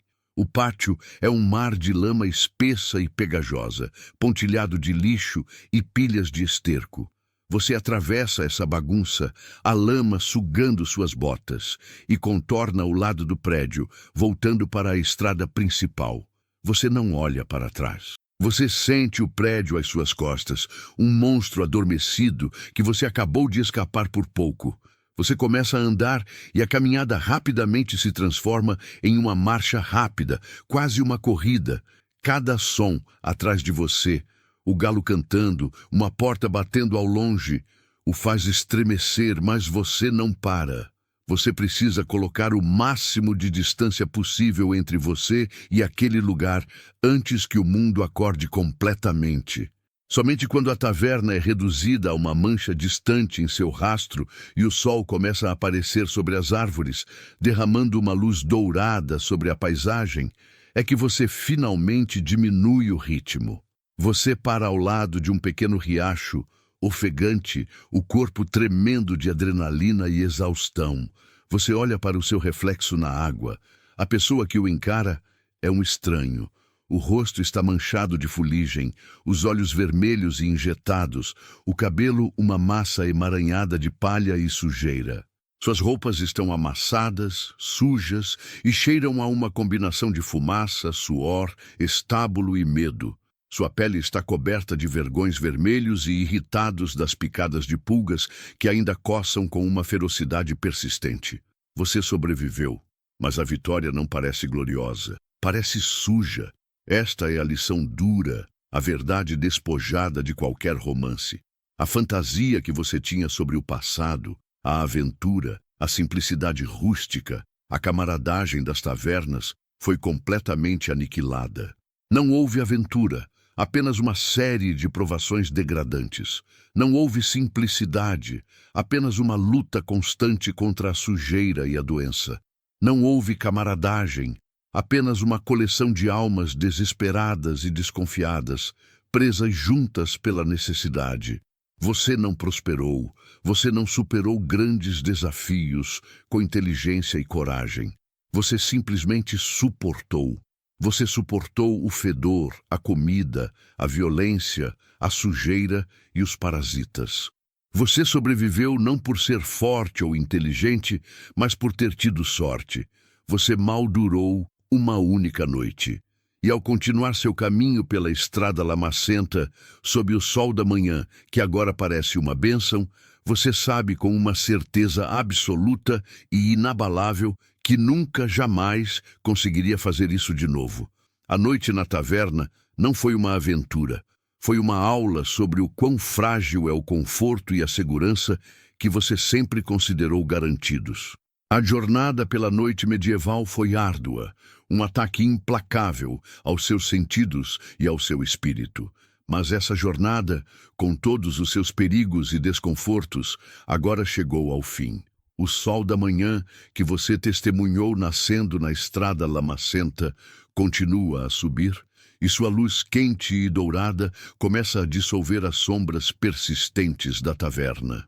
O frio do estábulo se dissipa de sua pele, substituído por um calor suave e reconfortante.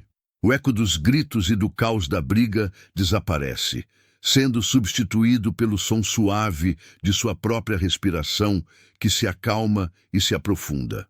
A coceira das picadas de pulgas começa a diminuir, a inflamação se acalmando, deixando sua pele em paz. A estrada lamacenta sob seus pés se transforma em uma superfície macia e de apoio, e a sensação de perigo se retrai, recuando para um lugar distante em sua memória. Você não está mais lá. Você está aqui, seguro e protegido. A exaustão que pesava sobre você não é mais uma coisa áspera e ansiosa, mas uma sonolência suave e convidativa. É o cansaço merecido após uma longa jornada, um que promete um descanso profundo e restaurador. O ar que você respira não está mais carregado com o fedor do passado, mas é limpo, puro e calmante, preenchendo seus pulmões com tranquilidade. Deixe o peso daquela noite para trás. Deixe que ele se afunde na escuridão, enquanto você flutua para cima, em direção a um sono seguro, confortável e profundamente pacífico. O perigo passou, a provação terminou. Agora só há descanso.